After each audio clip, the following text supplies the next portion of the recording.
I'd like us to just rise to honor those who have lost their lives in Nigeria. People are dying, as you know, there's still killings in Nigeria happening right now in some part of Nigeria. Some are dying for a purpose, for a cause. For some of us who are privileged and opportunity to be in a place like this, those are our people. We should carry them along. I want us to stand on our feet and just 1 minute of silence for people who have lost their lives in Nigeria, all over the world, fighting for justice, for a cause. And most especially for 3 members of AAC who were traveling from a meeting in Delta State, they lost their lives. They then ran into a river. And Pastor Jones, Mr. Idris, and Mr. Ernest, they all Delta State in Warri, and they lost their lives. And this for a cause, for the nation. Shall we bow our head for 1 minute respect, please?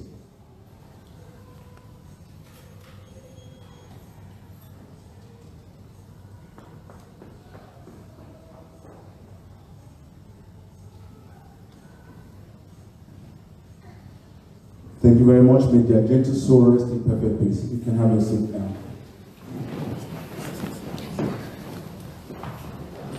All right. Again, I just want to acknowledge people sitting here today and those who did not make the time to come out here for the support so far. The journey has just begun. We are in a race. Please don't give up yet. Talk to your friends, your family, to vote wisely. Because me, I tell them from my video that the soup is sour and the throw out. But we need to add something to something. That's why we put water to yesterday's soup. But these guys, they are old cargoes, they need to go. Please, there are people amongst us here today who made it possible for this event to happen. And we're not just going to make, Sowore is here, he's been flying around the world, both in Nigeria and outside Nigeria, and he's working tirelessly to make sure he reaches out to everyone. But again, there are other people, stakeholders, and then the followers who are also making it possible for him to achieve this dream. With that, I'd like to just mention some people in the house. If your name was not mentioned, it doesn't mean that we don't recognize you. It doesn't mean that you're not part of us. But the fact that you are sitting here, you are here to fight a cause, and we really appreciate you. But just wanted to say, few people who have made it possible for this event to happen. They are one of the stakeholders. I just want to mention their name quickly, and volunteers too, who also make took their time to decorate this place, to make sure all the equipments are ready, the PA system, to make sure that when we do Thanksgiving in church, after Thanksgiving we do thanks chopping. So which means there's going to be something flowing through our mouth. All these things have come out of people's personal pockets. And that is not easy. For you to dip hand into your pocket and bring out to grace this event, may the Lord continue to refill your pocket in Jesus' name. I would like to call on people, and they're here. Some of us are not still here because they've got work. The stakeholders Perth, I have here Hajinus, Gwamba, Benga Ojomo, myself Wesley, Frank Bademose, Professor Tade, Engineer Angus, Chidi, Halima, Maduka, Dr. Dele Babalola himself, Professor Ebenezer, Shulari, Prof. James Oladijo, Perry, Ralph Peters, Richard Amodu, Pastor Stanford, and Tommy Adebayo. These guys have been hiding behind the closet, working tirelessly to make sure we are here gathered this afternoon. Put your hands together for these people for their time. And now I want to quickly reference, sorry, I forgot to mention, and it came under the second page. Festus Iyoa, Kazim, Dauda, and Mr. Paul. These are all part of the stakeholders. It was just hanging on my second page. I didn't say that. I apologize. The volunteers who made it possible for us to be having this moment. There are no other people than Mrs. Shilom, Pat, Mrs. Adeboye, Halima, Edith, Kwaba, Ogechi, Esther O, Yinka O, Yeti O. When I was ending all these schools, I said, is this a family? families are there. But that's good. I can see all the O's coming out. O is a very universal blood group. They donate very well. So that's good. Mrs. Esther Force and Uyinka Ayonku. Put your hands together for this lovely people. And they have taken time to make sure we are getting enough of our time today. And then again, I just want to quickly reference the overseas supporters you have as well, Mr. Moyele Sowore. These are the ones we have in Perth, but there are people who are strongly behind the movement. In as much as I am one of those people in the Perth platform, I also belong to other platforms in Edo State and other states, and we will do, brainstorm and see a lot of things. These guys, I just want to quickly mention, Usayende Wogire, the Obamado of UK Birmingham. That guy is strongly behind you. Igodaro, aka Daro, you probably would have met these people. As I mentioned the name, it rings a bell. David Singh, Gorola, aka Ocean, Dr. Greg of Nigeria, Joy Omorebe, Nigeria ASAP or not chapter. You can see the ladies highly involved. The ladies are taking it back. And of course, the list goes on for the people, amount of people that you've got. And to all the AAC party members and supporters, we say thank you for your time and for the support for this platform. I want to quickly introduce this man to you. And I kind of wrote something a little bit about him, which I put together. But if certain things, if they're wrong, please, we will readjust this. We will readjust it, but I have to put this together quickly about Omoyele Sowore. When you go on social media, you will hear all sorts of stories about this guy. Some people will say good about him, some people will say this guy is a radical. How are we going to have a mafia that will beat him? Nah. But I tell people, look back to history, because we think we've lost our history. We're not going back to history. I looked at one post a few days ago on social media, and I saw Omoyele Sowore standing behind late MKO Abiola, and he was very young. And I said, wow. Which means this guy has been fighting for a cause for nearly 30 years. Nigeria is 58. This guy has been fighting for a movement for 30 years. Minus 30 from 58. How many have you got left? That is not rocket science, which means you only got 28 left. For someone to still be fighting consistently, persistent, and consciously, don't you guys think that that's a cause? I think it's a man to be reckoned with. And I wrote a little paragraph about this guy. And I said, what kind of a man is this guy? What can a man do? One man that can motivate, inspire, and give his people a reason to hope and believe in their country once again. Who is this man? Is no other person than Omoyele Sowore. Mr. Sowore is an indigenous of Ondo State in southwest Nigeria. He was born February 16, 1971 in Niger Delta region of the country, where he was also raised. He studied geography and regional planning at the University of Lagos and holds a master's degree in public administration from Columbia University. He teaches modern African history at the City University of New York and post-colonial African history at the School of Art, New York. A human rights activist, pro-democracy campaigner, and of course you all know, he's the founder of an online news agency called Sahara Reporters.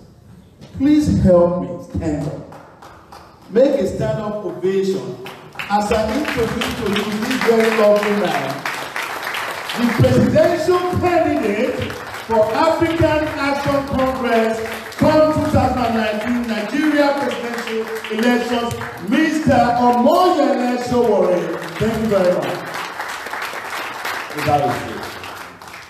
Thank you. Thank you very much for that very nice introduction. Thank you, Australia. Thank you, people of the city of Perth, for bringing me over here. Thank you, the organizers of today's event. I should say that when I was studying geography and planning at the University of Lagos, I never thought that one day I would end up doing the excursion I refused to do when I was in university, which was to come to Australia. When our professor was teaching us about Australia, they said it's the end of the world, so don't bother to do it. And I got to tell you that coming here is truly the end of the world. How did I find out? I got to Australia on the map, an Emirates aircraft, and thought we had arrived. It took another 5 hours to get to Brisbane. I said, this is got to be the true end of the world. But I've had so much love and support since I arrived here. It makes me feel it's the beginning of the world, and I thank you so much for making it happen. One of the things that I saw when I got here is how important it is that we develop our country. I came here, and every city I've been, Brisbane, Melbourne, and Sydney, as I say, totally, the place was designed, it fell from the sky. You wouldn't even think that this place was developed by human beings. Reason is that is what we are made to feel at home, that it's impossible to do anything. It's impossible to make roads. It's impossible to have hospitals that are working. It's impossible to have housing system for the poor. It's impossible for us to have education. But something has been wrong with Nigeria, because today is Sunday. I'm not particularly a religious person, I should say, but I've read the story of Jacob and Esau, right? And it tallies with what happened to Nigerians. It was that you all know about how Jacob and Esau lost his birthright to Jacob. And when we were taught that story in the Bible, we always felt that Jacob was some kind of a schemer, right? He was this guy who, made his brother lose his birthright, and somehow you hate Jacob, somehow you have pity for Esau. But in the case of Nigeria, there's a parallel as well. And the parallel for me is that story isn't complete until you look at the transaction. The problem was that there was an offer made to Esau by Jacob to sell his birthright, and he accepted it and took the price and walked away. It's the same thing that I think happened to Nigeria. There was an offer made to us to pauperize us. There's an offer made to us to oppress us. There's an offer made to us to drive us out of the country to the furthest lands around the world. And we accepted it. I don't know how we accepted it, but the result is that if we didn't accept it, we could have taken back our birthright for the last 58 years, which is what we are trying to do now, and we must make it happen. I've told you that story not because it will make exact sense, but because it's the driving force today behind the reason I'm standing in front of you. That for the last 30 years, as the MC introduced, I have been fighting very hard to take my own birthright back in Nigeria. It was to the extent that when I found myself in the US for 19 years, I spent 19 years in the US, between 1999 and this year, I lived in the US. And I lived comfortably like most of you did. I had kids there, got married. But I discovered something that, that birthright of yours, you cannot regain it back from another man's land. And that there's nobody who's going to give you your birthright, whether they call it naturalization, whether they give you an employment checks, or they even offer you a job, they give you free education. There is just nothing like being in your own space, living in your own country, and being happy in your own country. If anybody were to ask you in this room where you would rather be, with the same facilities you have here, I think the answer would be totally Nigeria. Where would you rather be with electricity? Where would you rather be with free education, health? Where would you rather be with the kind of infrastructure I've seen in Australia? The answer would be Nigeria, because it's know how well you can be treated out here, that it can be like home, because that's where you come from. So I brought home to you, or brought from home to you, greetings from our people. I've been in Nigeria now for 8 months, 8 good months, leading a movement known as Takeitback, And about 2 months ago, we registered a political party known as the African Action Congress. And I became the presidential candidate of that party less than a month ago. And before then, I've been traveling around Nigeria, having done 30 states in Nigeria, several cities. But I've also been under a lot of pressure to visit and meet with Nigerians all over the world. So over 100 events already done. And the conclusion I'm coming and walking around with is that Nigerians are looking for a country that they can call their own. Even for Nigerians who don't plan to go home, they want a Nigeria that is functioning. Even for Nigerians who are born outside of Nigeria, like our kids who are here, they are always talking about Nigeria, you know. But sadly, the only information most of them have about Nigeria is sad news that is constantly coming out of Nigeria.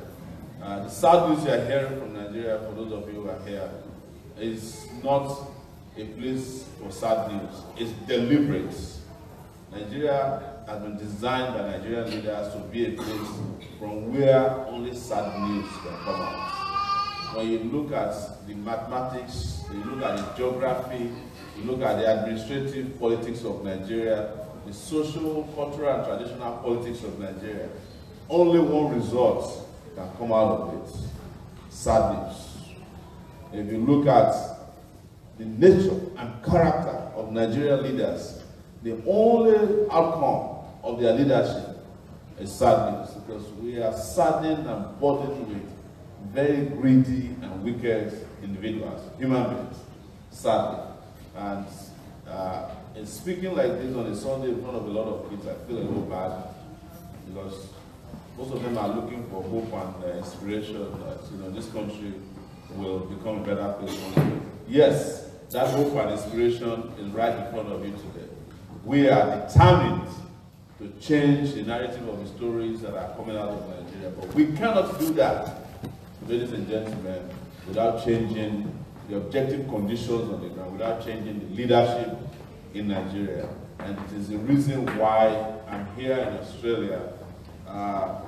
My Nigerian time is about 10 past 8 or 11 past 8. Australia is, what time is it in Perth? Quarter past 3. In Brisbane, probably like 5 p.m. It's, I don't know, my body clock right now, I don't know where I am.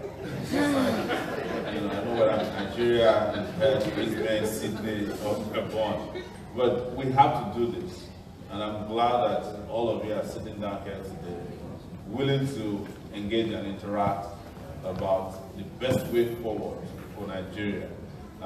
So I will be very glad to take a lot of questions and suggestions, a lot of comments about what's going on in Nigeria. Typically what I do is to give a long talk about how bad things are. But I know that most of you already know the story. And there's no point repeating it to you. We repeat it to ourselves all the time. Everywhere you see 3 Nigerians gathered together having any conversation, it's about how bad things are in Nigeria. They're talking about Boko Haram, talking about Boko Buhari, article or articulation of Obasanjo or the people who destroyed Nigeria. But we can take back Nigeria. We can make Nigeria work. We can make Nigeria be better than even Australia. The reason I say so is simple. When Australia was built, or they made it like this, a long time ago, technology is such that if we have the right kind of leaders in Nigeria today, we can bring in new things that will totally just turn Nigeria around in such a way that even people in all these Western countries where we run to become citizens and go on exile, whichever way we call it, will be jealous. They will be very, very jealous of what has happened in Nigeria. They will be surprised at what has happened in Nigeria. And the people that can make it happen are those of you who are sitting in the room today, largely, and also people at home who are also braving it at home. But the sad part about home is that most people in Nigeria, who are still in Nigeria, they are just there trapped. They are waiting to leave. That's the truth. That is my experience in the last 8 months in Nigeria. If somebody were to go to Nigeria today and say, I'm issuing visas to anybody who wants to leave Nigeria. You go to Australia, the United Kingdom, the US. 70% of Nigeria or Nigerians will leave Nigeria the same day. I'm telling you, that's how bad things are. 30% of people that will be left are people who are probably unable to stand, walk to the airport, or go to the port. The rest of Nigeria are just waiting to, in fact, senators will be the first two to leave. Governors will be struggling to leave with siren in the country. They don't believe in a country. They made a country to become a country in which no human being wants to live in. So except those who are trapped in the place. But this will change. This will change. And why and how it will change is the reason I'm here today. We have seen the way the rest of the world is working. In fact, most of us here seated are the ones helping other places around the world to function. We are the engineers designing and building roads and houses, infrastructure for Australia. I've met Nigerians before who are helping to shoot rockets into the space. Met a Nigerian who was one of the first people to design the plasma TV. There's a Nigerian in the US who can take a baby out of the womb, fix the baby, put it back, and the baby will become healthy. I heard there's also a similar doctor here in Australia, a Nigerian doctor, who has such marvelous capability. But if they head to Nigeria tomorrow, they will not leave the airports without being kidnapped. If they make it to where they want to do the work, the person that is supposed to receive them will tell them we don't need you here. If you bring a new idea, they'll take the idea from you and ask you to get it away from them. If you keep coming back, they will hurt you. The place is so emasculated that there's almost no space, ladies and gentlemen, to do good in Nigeria anymore. And that is why there's the urgency of now. Urgency of why this intervention we're talking about must happen, and why all of you, regardless of whatever you can do to support, must intervene at this time. If you have financial support, it's great, but moral support is very important. In fact, sanctions. I'm recommending sanctions. I've been recommending since I started that people living abroad should sanction people at home. That if they don't vote for the right leaders this time around, there's no more Western Union transfer.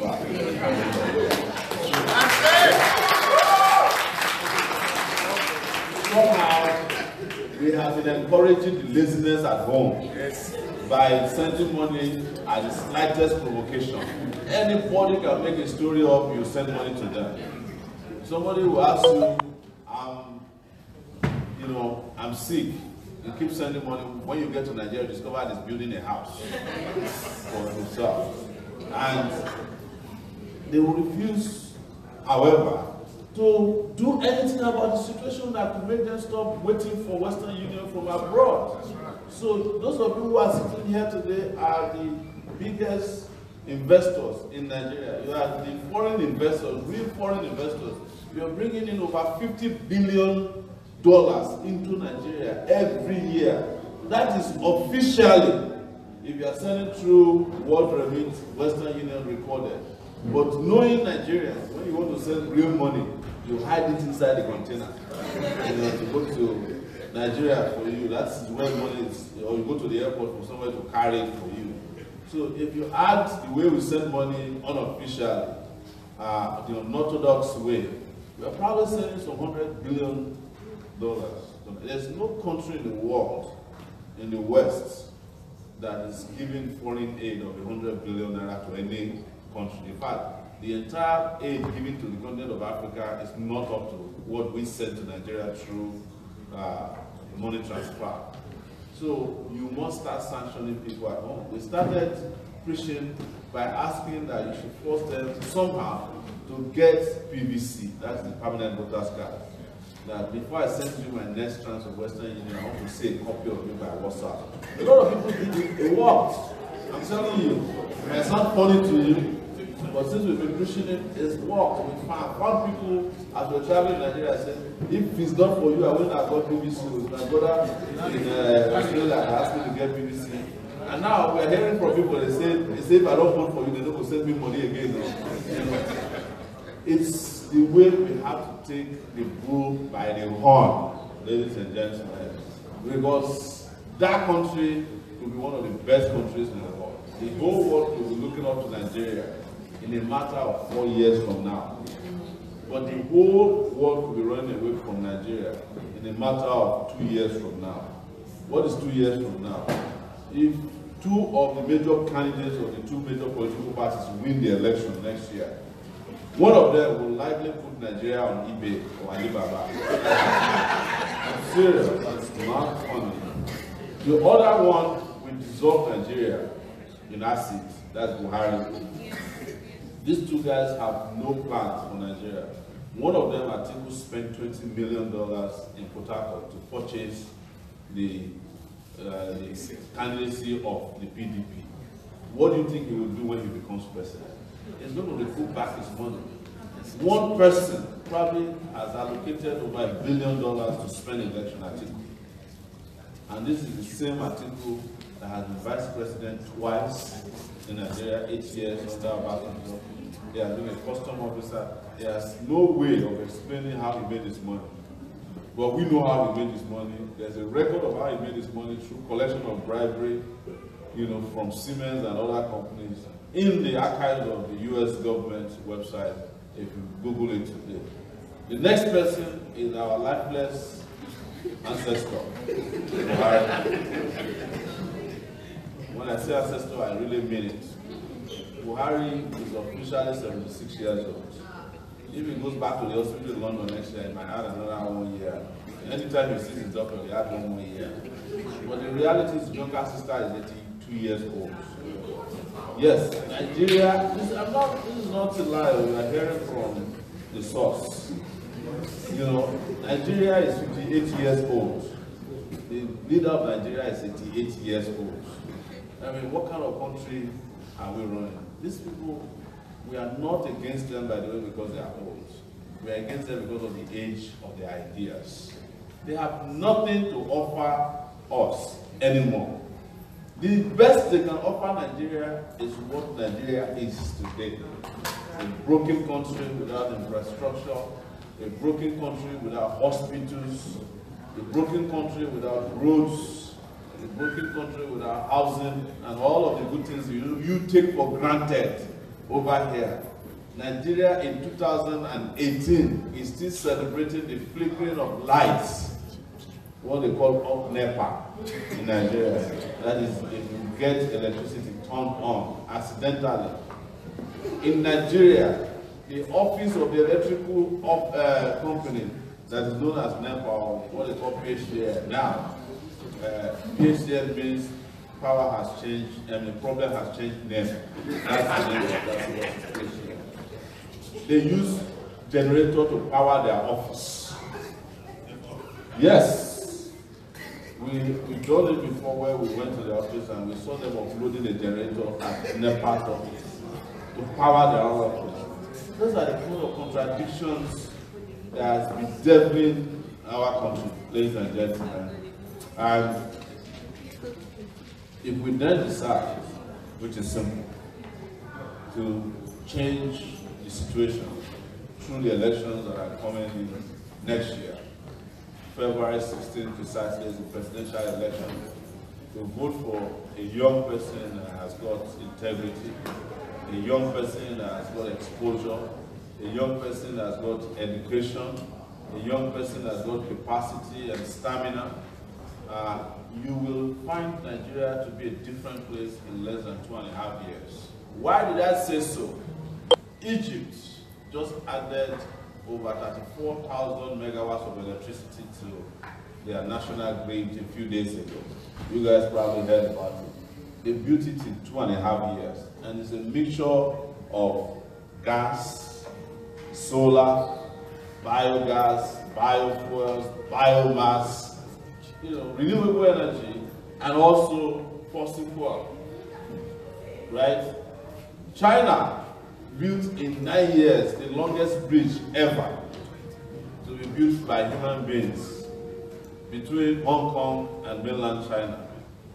It's the same last 9 years that we couldn't figure out how to sign a contract, hear me, to conclude the refurbishment of the Lagos-Ibadan Expressway.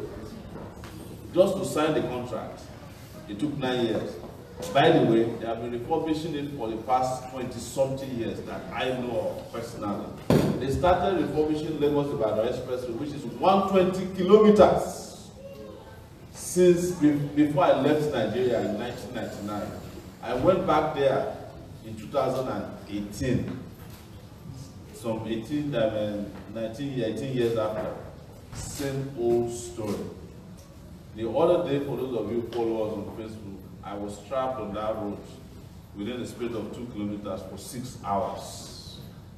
Because it's the only road that leads out of Lagos and it's permanently under reconstruction, not even construction now. Right?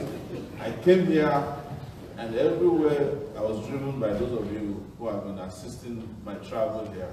It's always about construction. Everybody will point to me, this neighborhood used to be bush last 2 years. Now it's full of houses. And I was asking, these houses, are they houses for rich people? What are you talking about, rich people? These are council workers, regular people. In Nigeria, the kind of houses you live here that I see, Nigeria is only rich people that can afford to live in those places. But it's because the country, a nation here, is a nation state that cares for its people. And it's not as if you even have like some sound political system. I hear you change your prime minister like class captain every month. Maybe while we're here, you change the prime minister. Who knows? By the time we finish this meeting, you probably change 2 of them. Because you are constantly never satisfied with the leadership. And you keep changing and asking for changes. You know, even those of you who are not even Australians, you are asking to change the Prime Minister of Australia. But those of us who are Nigerians, we can't change our leaders in 58 years. It's the same Buhari of 1983 that's still the president of Nigeria in 2018. And they will then have the audacity and the temerity to be asking young people for experience. Where would you get experience when they refuse to leave power? Don't you get experience by working? When your father refuses to let you leave the house, how can you have experience to become the father? If your father refuses to allow you marry, how can you become a father to other children? So it's horrible. But we can change it and we can do it. And those of us who can do it have made ourselves available. I am one of the 79 candidates that's running for years. 79. By yesterday, there are 79 candidates. Everybody that had the possibility of running for office. You know, the reason why there are 79 candidates is that Buhari made the presidency so cheap. Everybody thought he was president of Nigeria. Yes. So, and you can't blame them if the president doesn't have WAEC certificate. So anybody who had even a Chidi will go apply to the president of Nigeria. Even now, as of yesterday, they still couldn't submit his WAEC. He said he's with the military. You are the commander-in-chief of the armed forces. Your result is with the armed forces. Why should you write it in INEC form that you don't know where your result? Just tell the armed forces to release your result to INEC. But the truth is that Buhari did not do WAEC. And you can tell it from his demeanor, you can tell it from the way he talks that he's not educated. There's no doubt about that. Even one of the traditional rulers in the north, Emir Sanusi, said it today, that it's time for Nigerians to start voting for educated people. And I have no doubt that the Emir is referring to Buhari. Yes, but they will slug it out between themselves. That's if they don't throw him before the election. Anyways, this is why I'm here. I'm very relaxed today. I don't want to, make any big speeches. I want us to have an interactive session together. This is my last sitting in Australia, and hopefully after tonight, I'll get the chance to leave this very huge country of yours. Head Australia is actually 4 times the size of Nigeria. 4 times. But everywhere you go in Australia, there's probably a road linking Perth to Brisbane. Can you drive from here to Brisbane? Possible, right? Yeah, you cannot drive from Lagos to Abeokuta. I'm not making it up. You can start the journey, but the question is when you get to it. You can drive from here for 2 weeks on the road, you get to Brisbane. Yes, less than that. You cannot get to Abeokuta from Lagos in a day. That's if you are lucky. You make it second day. So, please, thank you for coming again. You're amazing people. That you even after leaving Nigeria behind, and most of the people, when you left Nigeria, you swore that you never have anything to do with Nigeria. Yes, everybody has got a story as to the reason they left Nigeria. And most of you are sitting here, also some of you left Nigeria thinking I'll be back in 2 weeks. And your 2 weeks became 27 days. It's something that happened to me. But regardless, you have not left Nigeria behind. You know. Nigeria is also a very interesting paradox, right? No matter how you leave Nigeria, Nigeria doesn't leave you. It's like following you around, you know, wherever you go. So, thank you so much. Again, I want to thank the organizers, not the organizers of tonight's event only, but the organizers of all the events I've attended right here in Australia, from Brisbane to Melbourne and Sydney yesterday.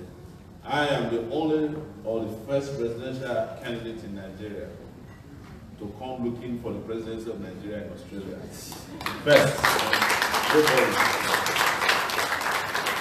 In fact, you can count the number of Nigerian presidents who have ever been to Australia. And how many times they've been to Australia? Probably no more than 10 in the history of Nigeria. So I count myself very privileged and lucky to be in your midst, and I'm looking forward to an interactive session this afternoon to discuss how next year we can start taking Nigeria in a different direction when I am personally sworn in as the President of the Federal Republic of Nigeria. Thank you very much.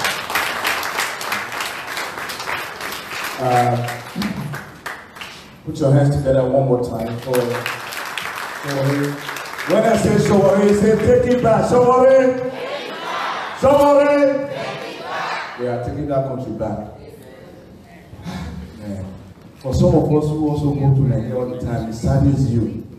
What you see and you compare, your brain just go back like in time to Australia and see, you try to compare. It messes up with your head. I live from my place, my house in Benin. Look at police station, look at my place. It's the only place where vigilante will be collecting money for security. Look at police station here. On the same street that I live, opposite my house is Air Force Base. Policeman will be collecting money, a vigilante will be collecting money for security. And this is a country where a police, you arrest, you hold a thief. You hand over to police, police will hand over thief to vigilante. You go there, ask yourself, who the guy who for this country? But I will never go to Nigeria. Go to Nigeria, sit down and look at the meter. The meter they are using card. The way the thing moves, it moves like put on the herdsmen. The way they are killing people, and you are not owning anything. The card will just go in that country. Please, we need to take it back. Honestly speaking, how much will you hear if you already stand here and begin to tell you? In fact, you don't even need to, because you know you've seen, you've heard. It's just the attitude we need, we Nigerians. I keep telling people, late Tupac said, you cannot make somebody independent unless you make them grow. Grow them to become independent.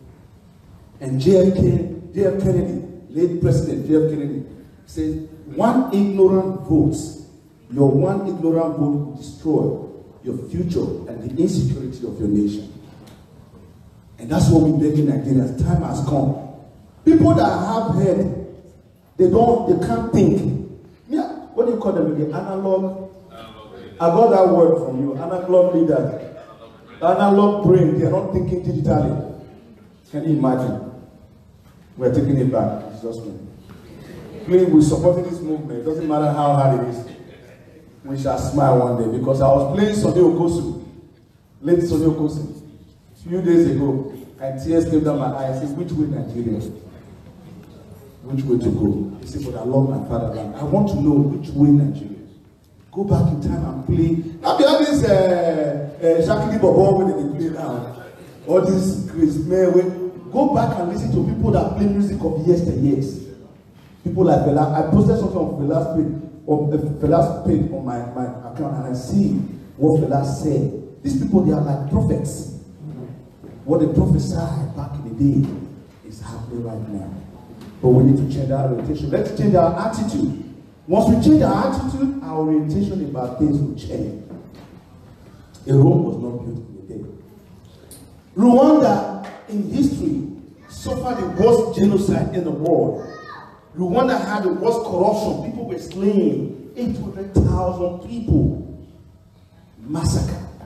But man, I have flown to Rwanda and rode my way to South Africa from Kenya. You will not believe how Rwanda is building a nation again. You will see Rwanda you heard of many years ago. Go and look at Rwanda, and one of the fastest developing countries in Africa right now. Because what?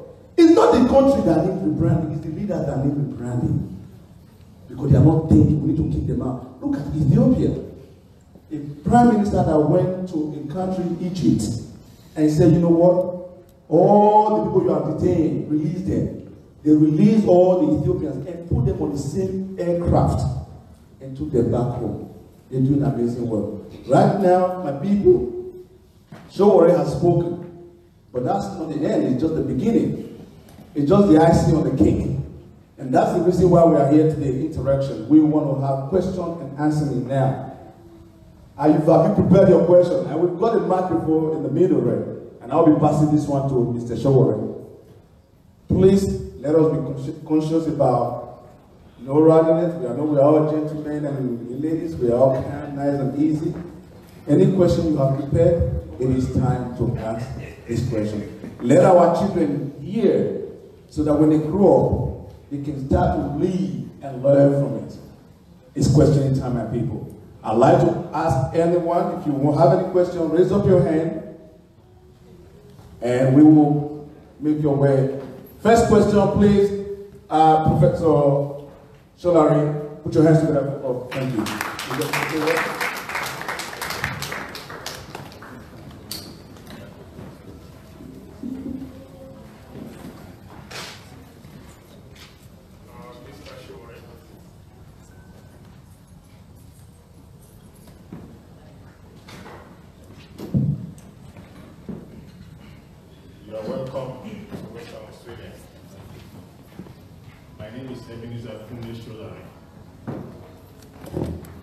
I'm not asking a question. I'm just going to offer an insight for us to discuss upon. I believe the problem of our people is the mind. Zig Ziglar said, and I quote, if you want to destroy the man or a woman, get hold of his or her mind. Once you get the mind, you've got everything. I observed with very, very rapt attention when Mr. Sowore arrived, and I purposely stood behind to watch his movement and the entourage that surrounded him. And I was very impressed. I compared it to an experience I had a month ago during the Australian mining down under, where I was privileged to be president. And the former president of Nigeria, by name Obasanjo, arrived almost 2 hours late while the director of NASIMA was speaking. And to my utmost dismay and disappointment, the director stopped the speech. There was a pandemonium in the hall, and everybody abandoned everyone and went straight to go and prostrate before Baba. I walked to one corner and I shook my head. That is why I said our problem should be centered on mind. I am very glad when I heard Mr. Sowore spoke about the strategy to handle our people in Nigeria. That practically answered the question of mindset. Because I called my people in Nigeria and I said, a young man by name Sowore is coming to Western Australia. And my brother said, who is he?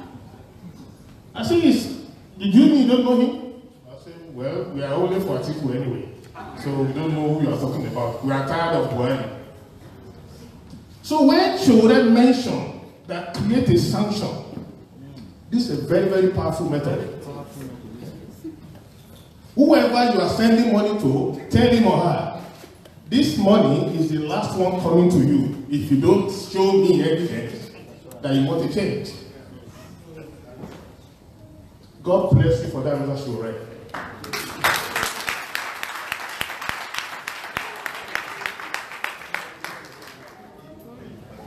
When I asked my senior sister that you are a registered nurse and you are still struggling to feed your child, I said, God is in control. I said, leave God alone, please.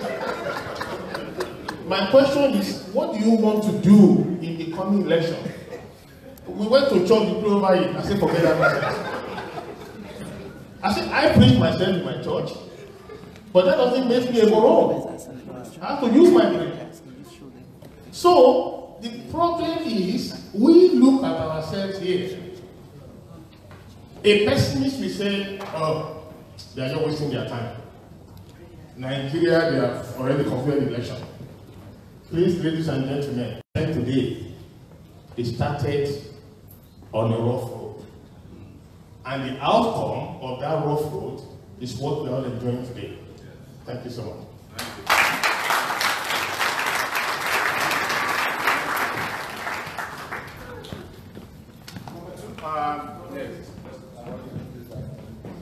Thank you very much. Put your hands together one more time for Pastor.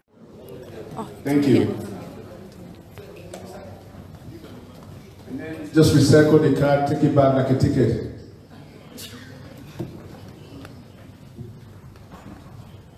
All right, thank you everyone for coming around today, and thank you, Mr. Sowore. In fact, it's a privilege and an honor to stand in front of you today. And I've got questions to ask and I've got suggestions as well. But before I begin, I just want to congratulate you for one thing that you did, and that was the stand-up between you and the, I don't know if he's still the Minister of Communications or if he's still, is he still the Minister? Yes, because that is just one thing.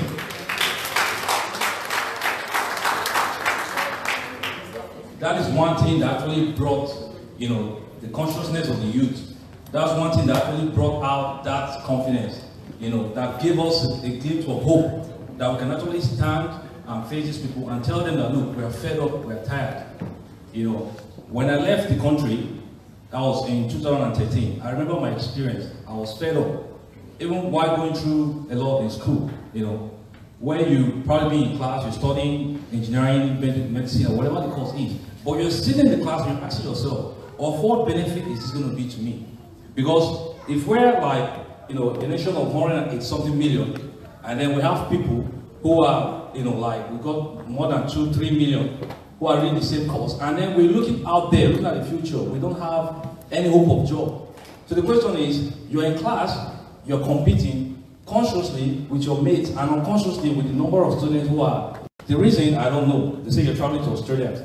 I said yes, and I was going to study. And they said, oh, can I see your visa, please? And I said, well, that is it there. They saw it was in a printed A4 paper. And the guy looked at me and gave me a very funny smile. And he said, you're not going anywhere. And I said, why? He said, it's not in your passport. And I explained to him, I said, look, Australia has a new technology. Australia doesn't work like that. You know, our passport is the fact that, you know, there's an opportunity, I know, in the country, so many opportunities. We have a lot of corpers, I mean, you call members. So after school, we are being sent to different places, you know, different parts of the country to serve.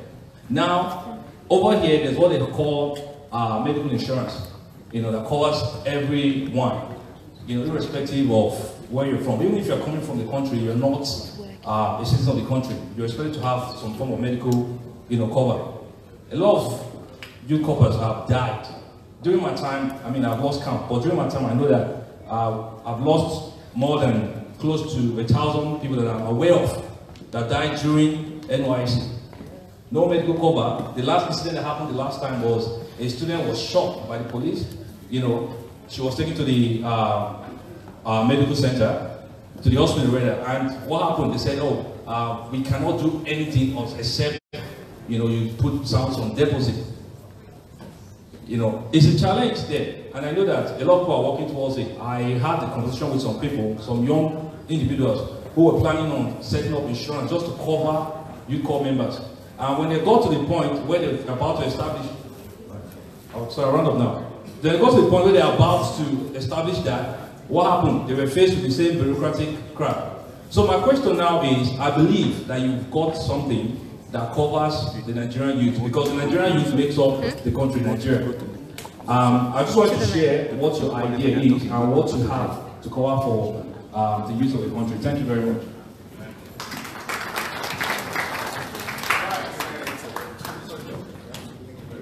Put your hands together one more time. The gentleman, yeah. So I will be three questions. Every three.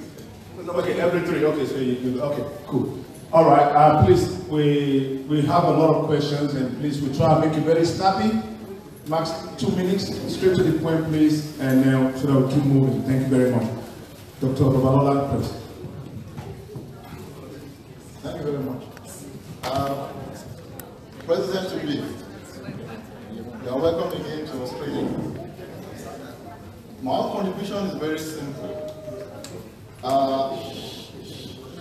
Everybody wants Nigeria to be better, and we know you are a man, and God is going to use you to make it happen. So, some of us just want to share some ideas, practical ones, so that you can just, you know, run with that as well.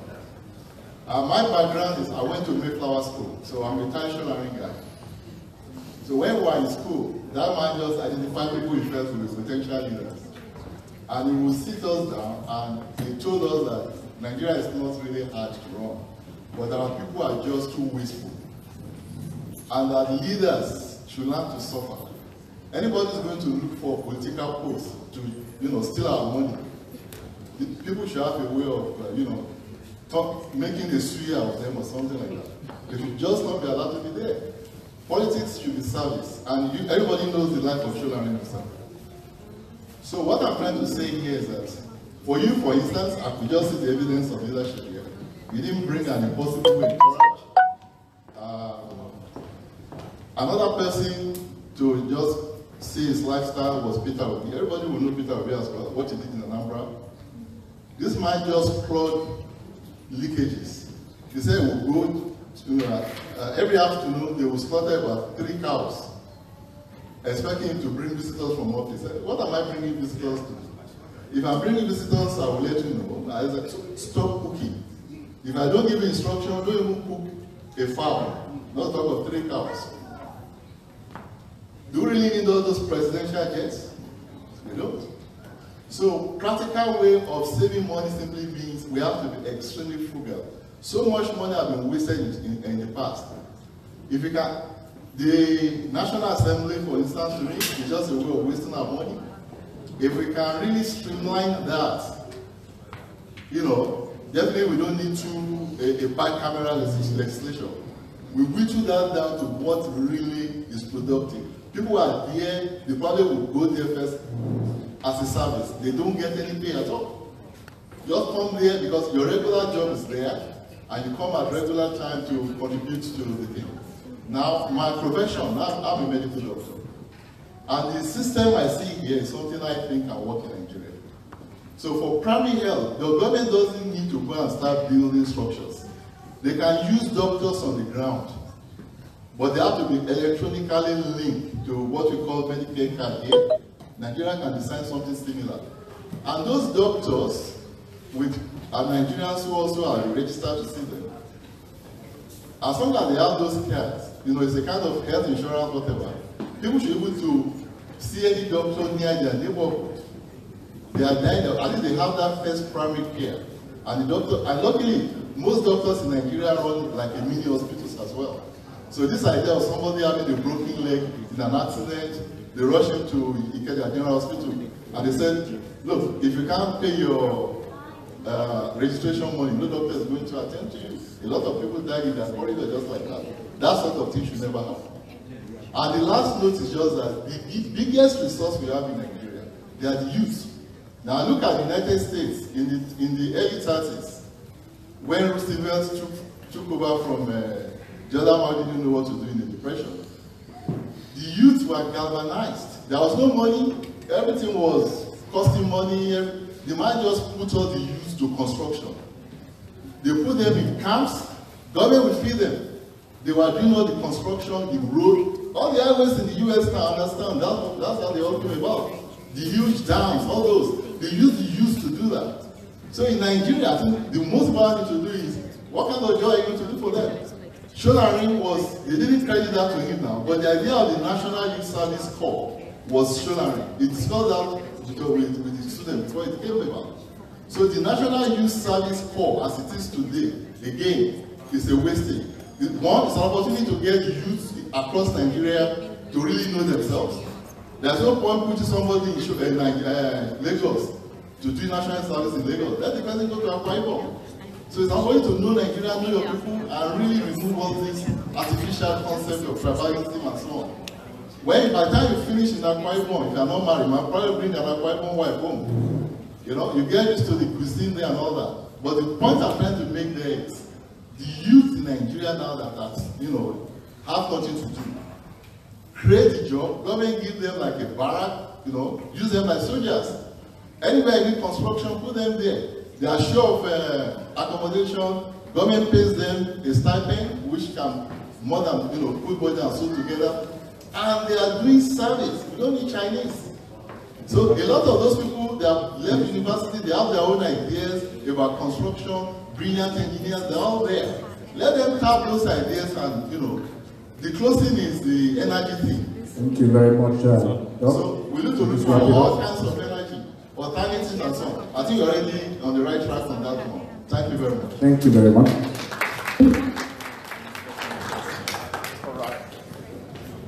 All right. We've got three. Yes, it's working. We've got 3 questions now, so we're going by 3 questions in a row, like 1, 2, 3, and then he'll nail it, and then we'll go 1, 2, 3 again. So the cards will be going around in numbers, so we're going to be going back to number 1, 2, 3 again. So, and 3, 4, okay, all right, okay. No partialism, we're going to be very partial here. Okay, all right. I will hand over the microphone to Sowore. You ready? Yes. Honestly, the last 3 comments are not questions, they're suggestions that we can use. Okay. And some of them already, we're already on track regarding some of the suggestions. So I just have to thank you and hope that you continue to contribute ideas to our campaign. We're going to hit the ground running big time starting November 18 when we start holding rallies around Nigeria. We have no doubt that we can win this, and as soon as we win this, we will still need you again to bring these dynamic ideas. What Nigeria is looking for is to stop the recycling of the same people that failed Nigeria and bring in people with fresh ideas, just like you have mentioned here, fresh leadership. People who are making things work in other places. You mentioned the issue of doctors who can treat people wherever they are. When I get sick in Nigeria, I get my treatment through telemedicine. I call my doctor in the US, this is how I'm feeling. And what is usually my biggest issue in Nigeria is stomach flu. Because you are picking Okwobi, Amara, and all these places, you pick stomach virus. And they tell you what to take, you're fine. The next one you call the doctor, I'm fine. So a lot of Nigerian doctors have actually spoken to me who are living abroad that they are willing to do telemedicine as far as it is possible. Just a matter of you have a central number people can call, and they have a card, a universal healthcare card, and you call that number, and a doctor from Australia can treat you, who is a Nigerian. Or the call might go to the one in the US. And if somebody cannot take care of you, they can consult among themselves and say, look, this is a complicated case, they have a case meeting about it, and they treat you. These are possibilities that are already existing in places like Ghana. But our leaders, if you bring any new ideas to them, it's as if it makes them upset. When you bring any new ideas, they look at you as if you have come to assault them and insult them. Who are you to come and tell us how to treat people in this country? Because we are living in Australia, because we are living in America, who do you think you are? Me too, I've been to America before. All those kind of very petty,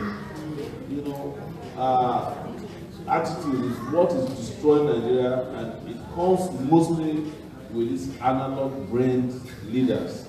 You need digital thinkers. So I'll take the next 3 questions. Thank you. Thank you very much.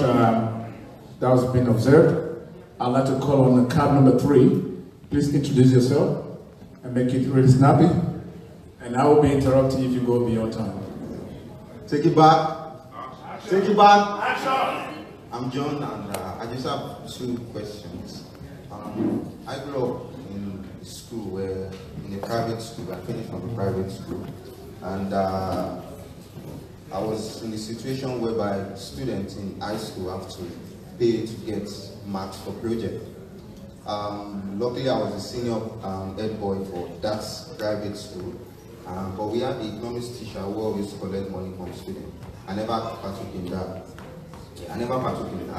But I got into serious problem with that particular teacher actually till I left, even though I was the head boy. What plans do you have in order to incentivize the students, the young ones, because those are the leaders of tomorrow, right? And that corruption mindset is already being built into them, even right from high school. So in that area, what plans do you have? Because it's not just about building more schools. We know we need more schools, obviously. But how do you plan to tackle that situation in the mindset of the students? Another one is power. Power is very, very important. And doctor was talking about the Medicare card and all that. But without power, Medicare card, it can't work. How will it work if there's no power? The card, to operate the cards, those who will be making the cards. I mean, I've been following the PVC collection and all that in Nigeria. And a lot of people said they've been trying to get their PVCs for over 3 months. But they've not been able to get their PVC. They go there, they say, oh, they're still working on it, they're still printing it. So how do you plan to tackle that problem? Thank you very much.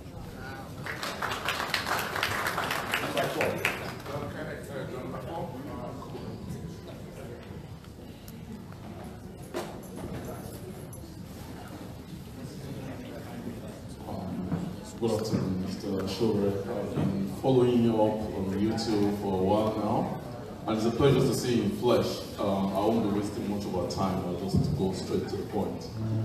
My question for you is basically how you want to, what structure do you have for the country?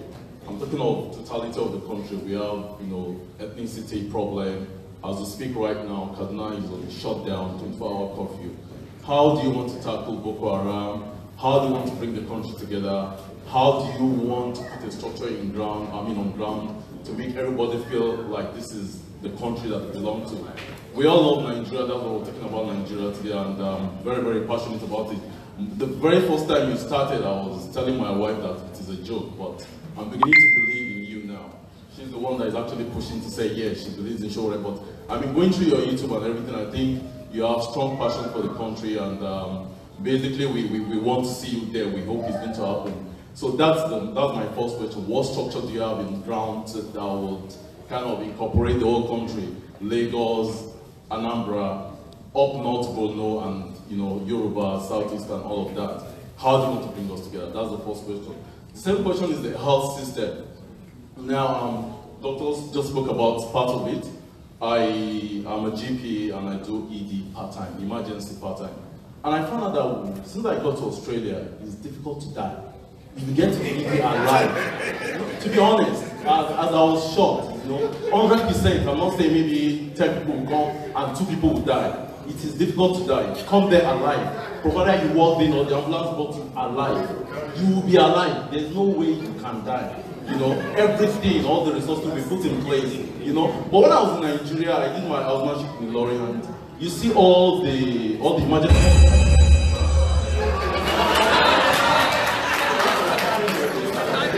All the emergency people on the ground, and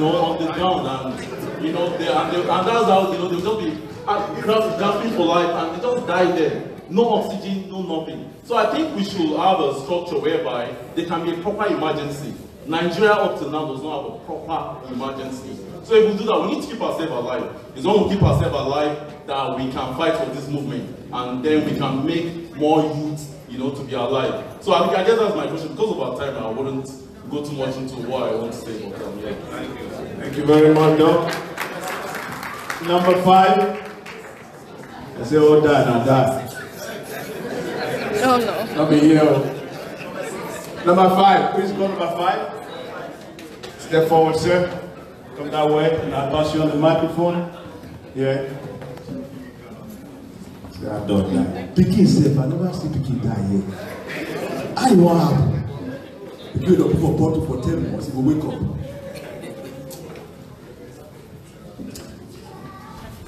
Mr. Sowore, it's really nice to meet you. Just like the last speaker, I didn't know much about you. I can say I wasn't so interested, but since you're here today, I said, let me come and see what's happening. But I can tell you that I'm now a fan, because I saw a few things. And I really wanted to take note of your groundedness. When you were talking, it was like a human being talking.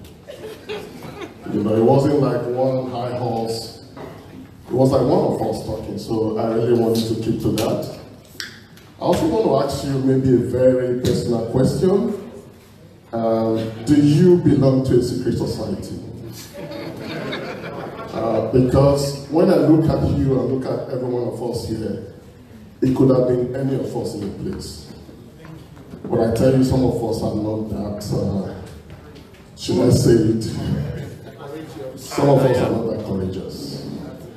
So what is behind? Are we seeing Sowore, or something will come out later?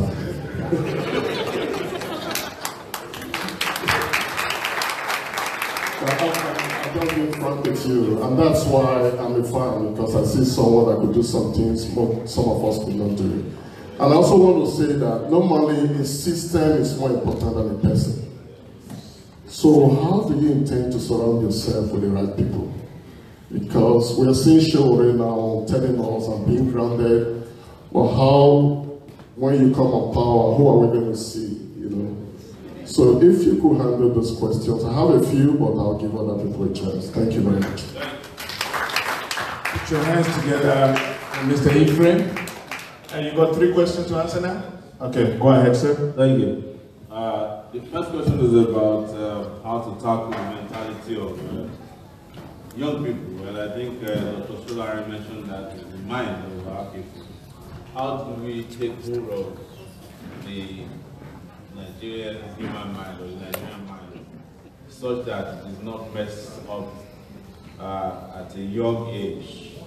And that's what the question the first person was talking about, students. And I think one of the things I've always known was that in growing up, our education system was better, even though we didn't have fancy schools because we had mentors. We had people who came around when I was in primary school who were described as people of great character, and they would come talk to us and leave, and we would be aspiring to become like them. But today in Nigeria, the value system has changed 360 degrees. If you grew up and the only person who made it in your village is a thief, and is the one who drove the nicest cars, even the people who are honest go to him to ask him to pay the school fees of their children. Who would you want to grow up like? It's a thief. So, and it's a country in which we do not visit consequences on people who do wrong. We praise them, right? We go to parties and praise them. You know, singers will be singing their praises even when we know they are kidnappers, they are thieves, they are armed robbers. Just like Dr. Sowore was saying about Obasanjo. He came here and everybody started prostrating for him. It's the same thing I faced when I arrived in Nigeria to start campaigning. Everybody's like, when are you going to go see Obasanjo? When are you going to go see Obasanjo? And I keep asking them, which Obasanjo? Why should I go see Obasanjo? The same Obasanjo that prevented Awolowo from becoming president in 1979 through 12 to 12 is what they dreamt of at that time. Is it the same Obasanjo that said that Abiola is not the Messiah and he walked against him until they killed him? Same Obasanjo that was given a chance to run Nigeria for 2 consecutive terms and said he was not satisfied, he wanted a 3rd term. When they drove him out of his 3rd term agenda, he went and brought a dead person to run Nigeria. I said, why would I go to his house? It's because the Nigerian mind has been so colonized that, as Jerry Rawlings said when I met him in Ghana, the former president of Ghana, he said the problem with Nigerians is that they are still in love with their oppressors. And until you separate them from their oppressors, until they start hating their oppressors, it's as if they have no future. So I think when people see consequences against those who do wrong in society, the human mind, the student, the young person will start understanding that they have to live an exemplary life. Right now, there's no basis for a person to live an exemplary life in Nigeria because criminals are the ones who are venerated in the country. They are the ones who get the most respect. You go to Lagos. Lagos is owned by one person, Jagaban. Yes. You go to Kwara State. It's owned by one family, the Saraki family. So it's sometimes you start wondering again, like I started. At what point did we sell our birthright and how much? That's the question. Second question is, what structure to tackle Boko Haram? Is a general question. I get this all the time. Or how do we bring people together? I'm telling you, bringing people together is not difficult, but they have to be done through justice. The question you should ask yourself, who is it in Australia that brings you together? Is there any day that you get a letter from the government of Australia that say, please, so we want you to come together. We want you to love the country. No. What makes you love Australia, for those of you who have changed your citizenship, is because Australia delivers to you social and economic justice. When you work, you get paid on weekends. In the US that I lived in, for 19 years, if we don't get paid, it's like the world will come to an end on a paid day. But we are waiting for that check to take it to the check cashing place when I started there. You cannot even imagine not getting paid. It's unimaginable. But in Nigeria, it is a surprise to get paid. At the end of the month. You'll be wondering, why did you get paid? What happened that the governor released money?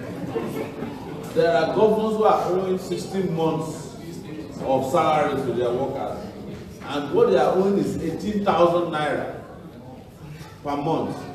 That same 18,000 naira translates to less than $600 per year minimum wage in Nigeria. Here in Australia, I heard that in 2 weeks, people who are unemployed get $600 every 2 weeks. That is more than the salary of a worker in a year in Nigeria. So, why would there not be unity when things are working? When we sang the Nigerian national anthem and the Australian national anthem, I see the zeal with which people were singing the Australian one. The Nigerian one, people were just like, let it finish, let it finish, let it finish. But the Australian one, I saw how you stood, you know. It's as simple as that. It might sound funny to you. A country that doesn't believe in you, you can't believe in that country. But if a country is taking care of you, even if you hear the national anthem in your sleep, you will stand up. But the Nigerian national anthem, I beg, don't try that thing in front of some people. Even. There are parts of Nigeria where if you go and play national anthem, they will beat you up. Because the country is not serving them in any capacity. I can't help but laugh at the question the person who said it's difficult to die here. But it's real, right? Because all it takes you whenever you are sick in this part of the world is to get to hospital. Or for hospital to get to you. Yes. One day in the US, my son, I was bathing my son in water and he had seizure. And we thought he was gone. We just laid him on the cable and it was snow. And we tried to drive out of the house with him. The snow blocked our car. The ambulance came. And the ambulance guy came down, the major one of them, one of the aides, hooked him up with this and he said, oh, I found a pulse. And after he said he found a pulse, he said, everybody should stop crying, he's still alive. In Nigeria, there's no way they can find that pulse. It's true. You know? Because the person who is coming is not coming with first aid. You know, there's no way an ambulance will come to your house to pick up somebody to go to hospital in Nigeria. I've never heard it before. When people have accidents in Nigeria, our humanity has been so strict that they will be looking in their pocket for their cell phone. They collect it first, yes, that's the first priority for most people. Collect their cell phone, wallet, then they will see who is still alive and say, okay, they'll help you stop the vehicle, take it to the hospital. But most of the time, you get to the hospital, there are no doctors there. You know, or when you get to the doctors are even wondering, why is it that you have not died? Before you got there, they look at you and say, if you are still alive, it's misery, just end your misery, die. Nigeria is the only place on Sunday where churches are praying for people to die, die. You know, or invoking fire. And there are no firefighters in the country. It is part of the way the mind is set up. Somebody said beside me here when you said that people are, it's very hard to die, said there are no witches and wizards here in Australia.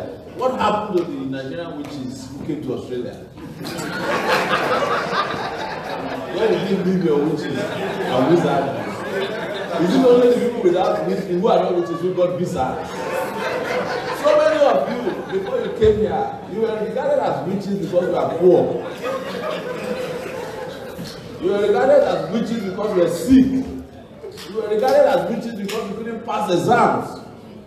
Anytime you went to look for a job and you didn't get a job, you always start suspecting your sister, or your grandmother, or the village people. I know people who don't go to the village because they believe that all the villages are made up of witches and wizards. When I took my kids to Nigeria for the first time, everyone's like, you better take them out of the village. I said, for what? You know witches are here. I said, the worst witches are based in America. If they don't kill them, there's nothing they can do to them. Of course, there are no witches anywhere, there are no wizards everywhere. But when you don't have hospitals, what do you expect? What they are saying is that if my kids get sick in the village, practically there's no hospital that can take care of them. Except we fly them out of the country, and before we get to the airport, they'll probably be dead. So, trust me, We just have to take it back. We have to take our country back. And the moment we do that, we will kiss all the witches and wizards goodbye. The witches and wizards will also be dancing shaku shaku, because there is a correlation between lack of electricity and witches and wizards. The moment there's electricity, there's no witches having a genuine or they go to the village and darkness. Secret society, somebody asked me a very interesting question if I belong to secret society. It's very, very interesting because when I was at the university, one of my biggest challenges was being a student union leader at the University of Lagos. And we had problem of secret societies, court gangs, as we call them, called them secret courts. And we had to fight them. And we had to fight them, and when we were fighting on campus, I was asked the same question: where did you get the courage from to go and confront secret courts? Are you a secret court yourself? And my question was very easy. Is that if somebody had courage, you won't need to be a member of a secret society. Yes. If you are brave enough, it's people who are not brave who need to join hands in secret with some people to fight. Well, if you are brave enough, you don't need to act in secrecy. I can say the way I am now, and is the way I've always been since I got to the university in 1989. The way I am now was the way I was when I was behind Abiola in 1993. The reason I was behind Abiola in that video, I'll tell you today. Abiola gathered all these politicians behind him. They were collecting money from him. So I went to see him to tell him that students are going to fight the annulment of the June 12th election. As usual, Abiola stammered and said, student leader, thank you for coming. He grabbed 800,000 naira. Bam. The man is always giving out money. And I told him, I said, Chief, what for?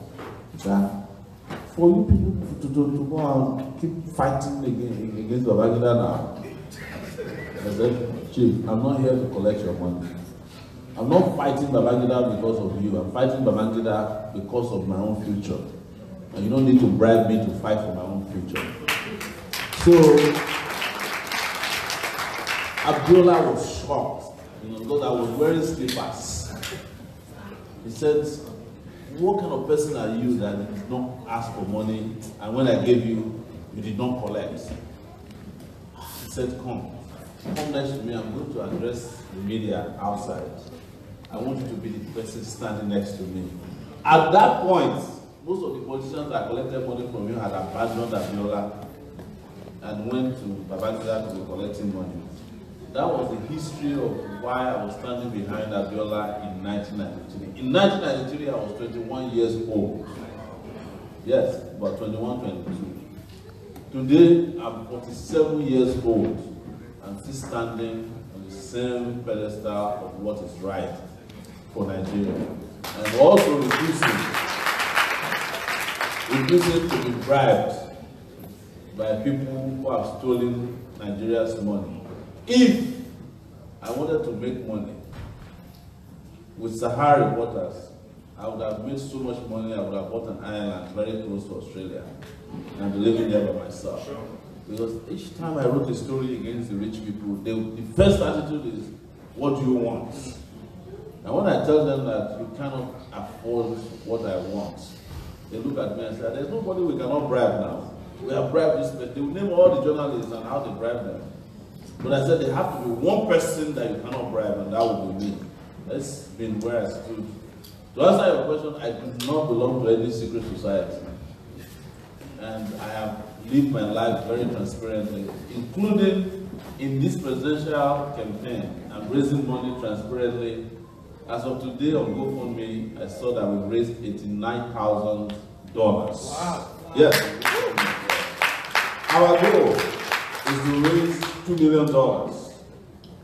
Not Canadian dollars or not Australian dollars, US dollars. Because I heard US dollars is stronger than Australian dollars. $2 million US dollars, with which we can defeat these old guys. And we are well on our way to raising that money, and I'm sure we will reach that destination. Whichever way it is, we are getting the kind of support that we never thought would come our way. The other day we were in Melbourne. A doctor who came and said he never also believed in me before now. He thought I was working for Amici until he watched a video on YouTube and saw that I fought Amici before and recorded it. He gave me $1,000 right there, a medical doctor. We know there are a lot of you who can afford to fund this revolution. So you are not convinced yourself that you won't have it. But for me, and I want to be very clear, it's not about money. We can have all the money we want and still not win the election. But we have all the will we need to fix this people in this election, even when we don't have a lot of money. So that's what I tell you. So, no secrecy in my life. I do not believe in secret societies. I don't believe we need to do anything in secret. The countries that are doing well are countries that are doing things transparently. And the government that will bring next year will be a government that is completely transparent. I intend to declare my assets. I intend to make sure that anybody who is working in my government, the assets are declared and uploaded on the website of the federal government, or a special website that's accessible anywhere. I intend, when we recover money from thieves, that we make them available to the public to know from whom we recover the money and how much we recover. Those are things that Buhari claimed he would do when he came to power. He never did any one of them. Till today they claim they are recovering money. You don't know from whom they recover the money, how much they recover. They just tell us they are recovering money. We recovered 320 million naira from Abacha in Switzerland. The day the money arrived, we went to China to borrow 320 million naira. You know, these guys are not only wicked, they are also idiots. I'm sorry to say. So let's take the next 3 questions. Number 6 and 7 and 8, get ready.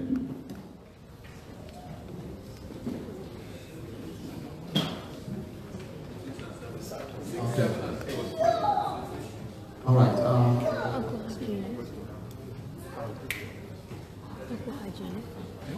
It's a privilege to be fun.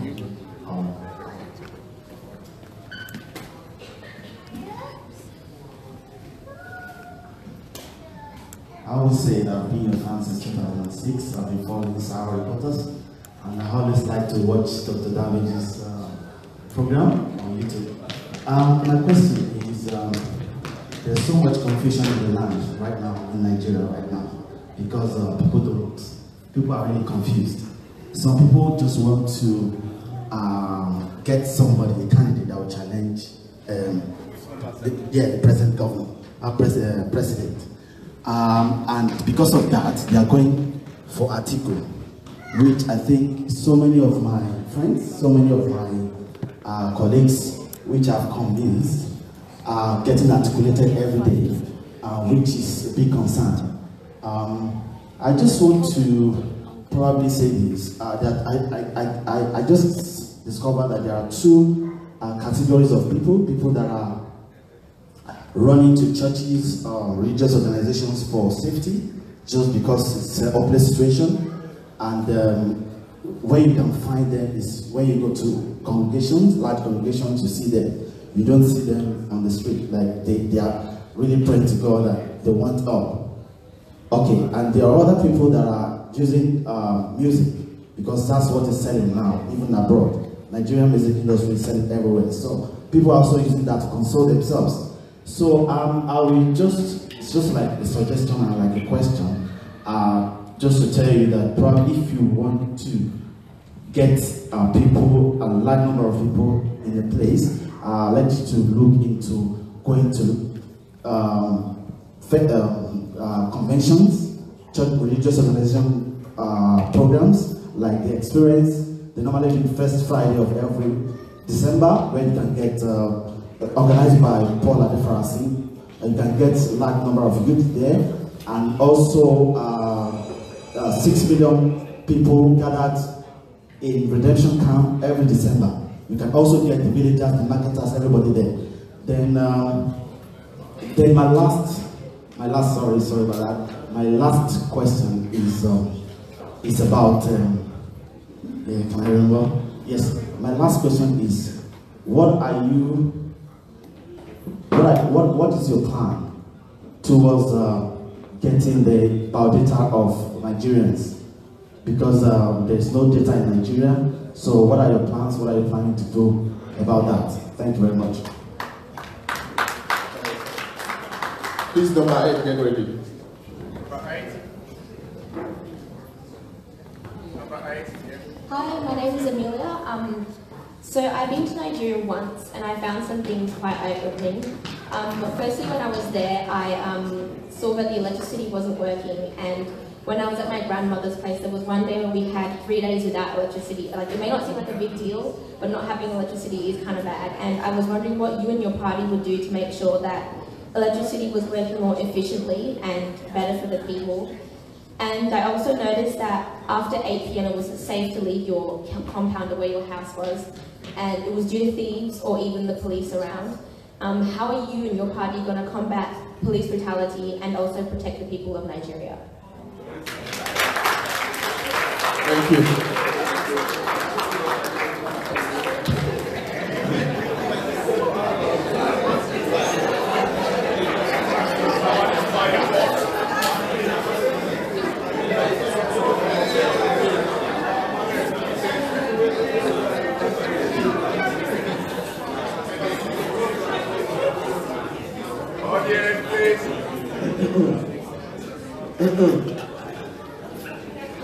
This is a great honor for me, Mr. Sowore. I first saw you on YouTube, and it was like I was dreaming. Is this for real? Is this really a candidate that really loves Nigeria to this extent? And you've shown your love by coming to Australia.